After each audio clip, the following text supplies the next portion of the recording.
¿Qué es peor? ¿La herencia que le dejó Cristina a Macri o la que le deja Macri a Alberto Fernández? Bueno, son bastante parecidas. Yo creo que la herencia que dejó Cristina fue muy dura. Macri no percibió el problema, decidió endeudarse para seguir con el gasto público e inclusive aumentarlo.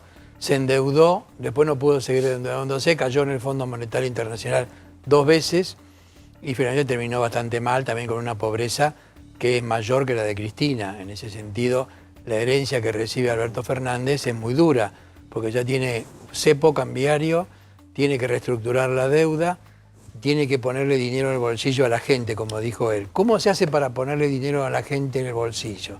No es tan fácil como uno diría, bueno, aumento los salarios y listo. No, porque maquinita, mito... No creo, porque eso sería muy arriesgado. No, eso también. es lo que dicen algunos, ¿no? Claro, no, pero esa es la más Le damos simple. la maquinita. De hecho, le van a dar. En diciembre solo le van a dar. Sí, seguramente le van a dar. 300.000 millones. Bueno, pero eso también incluye otras cosas que ya se emitieron, digamos, sí. Y no es tan real como pareció al principio. Me parece a mí que, para mí, habría que hacer una especie de descripción del plan que podría hacer Alberto Fernández para no ser, digamos, tan desordenado. Entonces, si él quiere poner dinero al bolsillo, tendría que bajar el precio de los alimentos. ¿Cómo hace para hacer eso cuando tiene hasta 12% de derecho de exportación y tiene que poner 25 por lo menos? Bueno, va a tener que ponerlo en el presupuesto o en algún lado, de manera tal que pueda hacer la soja 35 y los demás granos 25%. Con eso baja el precio relativo de los alimentos. Pero si lo baja mucho, no es negocio para los del campo, tiene que aumentar el tipo de cambio. ¿A cuánto? Lo que hoy es 63 pesos por dólar podría estar en 80, a partir de algún momento, no se sabe cuándo. No sé si será de entrada o será en algún otro momento, pero tiene que estar ahí. Ahora, tiene que... O sea que el gobierno entra devaluando. Porque la inflación es de 4 a 6% mensual. O sea, ese dólar a 60 que Alberto Fernández dijo, con 60 estoy bien. Eso creo que fue medio desactualizado. Después de las PASO, ¿no? Sí. Bueno, fue en agosto eso. Por eso, después de las PASO. Agosto, septiembre, octubre y noviembre. Ya eso no corre más. No, lo que pasa es que era 58, 59, ahora ya está arriba de 63. Claro. O sea que a medida, claro, el oficial, el contado con liquidación está en 79. O sea, sería... 80 casi. Casi 80. Bueno, sería el valor que tendría que estar... El del oficial es de los $200. El de los $200 y para todo el comercio internacional. Y para las tarjetas de crédito. Exacto. Que no tienen ningún límite. Ojo, perdón, que los 200 es solamente para atesoramiento. Sí, de para comprar sin decir para qué. Dale. Compro esto y no digo nada, es atesoramiento. Exactamente. Y 100 si fuera en efectivo, $100 nada más. Exactamente. En la son 50 veces menor que el cepo que había puesto el mismo Macri antes. Exactamente. Ahora, el reperfilamiento de la deuda también hay que hacerlo. Ya se hizo el de la deuda de corto plazo. Sí. Se reestructuró por 6 meses, pero que muy vence poco. en el primer trimestre del año que viene. Sí, ¿no? hasta junio, digamos. Exactamente, febrero. Entonces, ahora viene el reperfilamiento de la deuda de mediano y largo plazo de los bonos argentinos. En general los estados no quiebran, sino que entran en default. Pero eso no está reglamentado por nadie, salvo que en algunos casos internacionales está escrito cómo se hace la entrada en default. Pero acá tienen que votar los distintos tenedores de bonos y tienen que decir qué es lo que prefieren. Por ejemplo, lo que propone Fernández es un reperfilamiento de la deuda tipo Uruguay. Pero Uruguay hizo mucho poder en el ajuste fiscal. Sí, me lo explicaba el hombre que lo hizo en Uruguay, que era el Nielsen de ese momento en Uruguay. Sí. Me dijo que lo hicieron de esta manera. Devaluaron de un saque 100%. Sí, tal cual. Y bajaron los salarios 13%, a todos.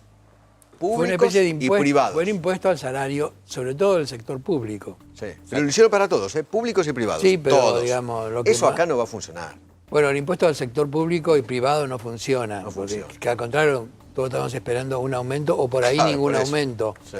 Pero un impuesto, o sea, una reducción, que yo lo llamaba punción, porque era para todo el mundo igual. Exacto, una punción. Exacto. Eso hizo Uruguay. Hizo Uruguay. Entonces, con esa punción tuvieron mucho mejor resultado fiscal.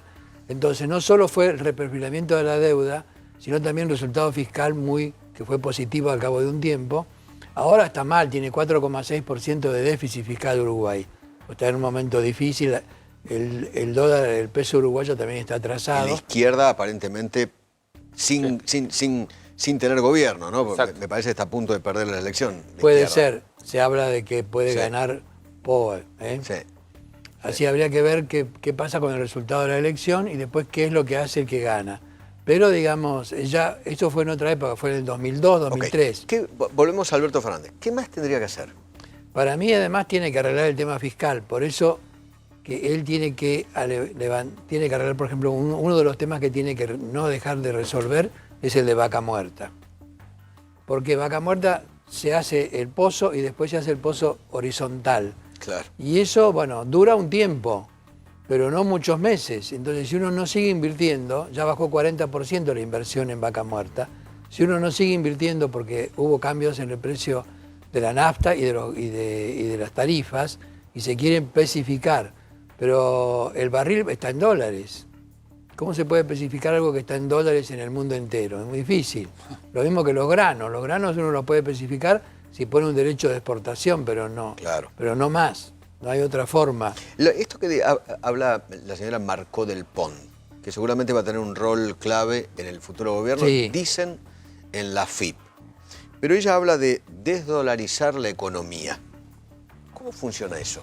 Bueno, ¿Eso es especificar todo? ¿Qué es desdolarizar, por ejemplo, muchas partes de los precios de las tarifas están en pesos. Por ejemplo, el transporte está en pesos. La distribución también está en pesos. Solamente Exacto. está en dólares La generación. la boca de pozo. Exacto. Claro. El gas. Pero el gas, por ejemplo. Pero la nafta no está en pesos, también se congeló el precio. Ahora se aumentó un poquito, pero no mucho. Ok. Entonces lo que tiene que aumentar la nafta es según el precio internacional del Brent, que es el más caro de los petróleos, el Brent que sale del Mar del Norte, porque el de Estados Unidos no llega acá, sino que llega del Mar del Norte. Entonces yo creo que ese vale $63 por barril. Y el precio de la nafta tendría que aumentar bastante si uno siguiera ese precio. O sea que Vaca Muerta y los distintos precios de las tarifas que corresponden. Si uno congela las tarifas, bueno, evidentemente todos los grandes productores que están por estar en Vaca Muerta, porque es la segunda reserva mundial de gas y la cuarta de petróleo, no tradicional, por eso que todas las grandes empresas quieren estar. Hace un par de semanas yo vengo insistiendo con que, a ver, Menem tuvo la joya de la abuela. Sí, Néstor tuvo la soja, el precio de la soja 600. tuvo la soja, sí, con precio alto. Macri tuvo el endeudamiento, o sea, tuvo dólares privados y ahora públicos Sí. del fondo enormes. Y ahora, Alberto, Y ahora no tenemos nada. Ahora ni joyas, ni joyas, Ni joyas de la abuela, dólares, ni soja. Ni hay que soja. pagar la deuda Entonces, encima. Bueno, ¿Y entonces? lo que pasa es que la soja hoy todavía está a $340 por tonelada. No es lo mismo que 550 como estuvo en la época de Cristina, pero tampoco es 160 como en la época de la Rúa. Claro. Está en un valor intermedio. ¿Cuánto podría crecer la economía con Alberto Fernández? No se sabe, pero entre el PBI, o sea, el Producto Bruto Interno potencial y el efectivo, hay 10% de diferencia. O sea que si quiere crecer al 3, se hace todo bien y tiene que seguir, digamos, una serie de normas que le vienen dadas por la realidad, puede crecer. No es que va a decrecer. Tiene potencialmente la posibilidad de crecer. ¿Cuánto? 10% en total. Por supuesto que para eso no tiene que equivocarse en nada, porque tiene que aumentar el salario, tiene que aumentar las jubilaciones, tiene que bajar la pobreza, tiene que arreglar lo de Vaca Muerta, tiene que arreglar lo bajar del la campo. inflación. Por supuesto que tiene que bajar la inflación, para lo cual tiene que no emitir mucho dinero, y él ya dijo que la inflación no la va a bajar en un solo año. Pero acá estamos calculando Espere, que va a tardar hablando 4 o de 5 emisión años. hablando de emisión de dinero, quiero que escuche a Roberto Fernández, el titular de la UTA. ¿De acuerdo? Bueno, cómo no. La Unión Tranviarias, Automotor, dijo esto, mire. Ponelo, ¿lo tenés? no estaría. Y yo justo, y está ligado. Esto va a tener que seguir con el cepo, ¿no? A la maquinita, digamos, hay que meter plata acá en el mercado, mucha plata, para que la gente tenga, y ahí en un par de meses, nosotros buscar el proyecto que se necesita. Este hombre se equivocó y ahora hay que hacer todo al revés. Hay que buscar cómo empezamos a generar trabajo y hay que poner a la máquina. Y bueno, después vemos, contemos pesos nuestros que no valen, pero bueno, después hablaremos, pero vamos acumulando dólares, después arreglaremos la deuda. Yo creo que la única manera que se sale es esto y va a costar mucho tiempo. Cepo, maquinita y devaluación. ¿Está bien? ¿Escuchó algo? Sí, bueno, pero eso es lo más simple. Que piensa un sindicalista, lo más simple, como cómo damos dinero a la gente, aumentando los sueldos. Pero ya hay muchos otros sindicalistas que dijeron no podemos pedir un bono para Alberto. Exacto, para fin de año.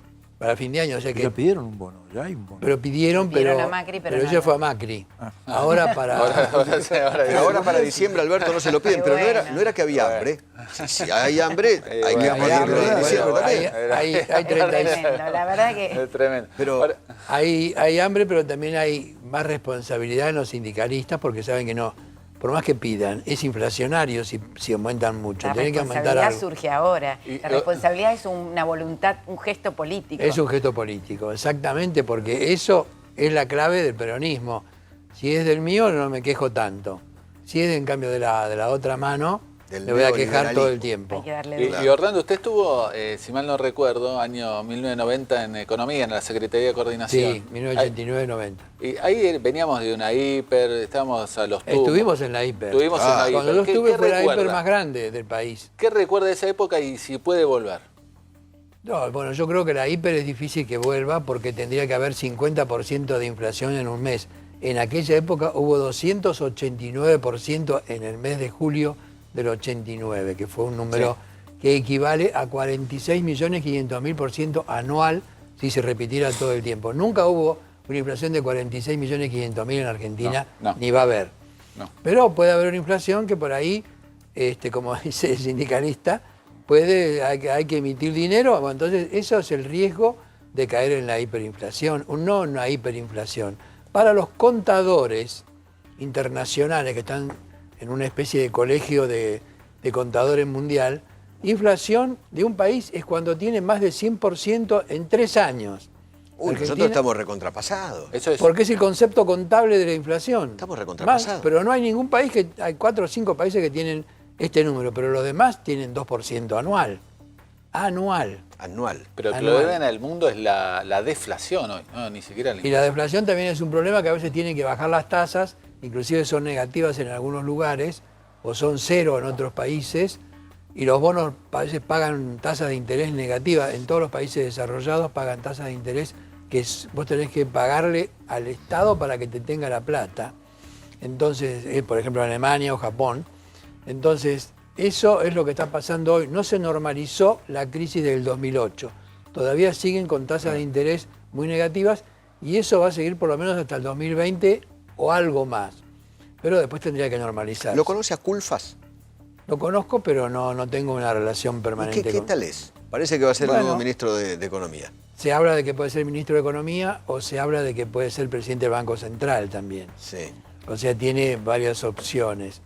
Pero bueno, hay una lista de gente que está con Alberto Fernández que podría ocupar esos puestos, porque también se habla de Nielsen, se habla de varios, digamos, que pueden ocupar esa posición, o también de la parte energética, o de la FIP, que se habla de Marcó del Pont. Marcó del Pont. Sí.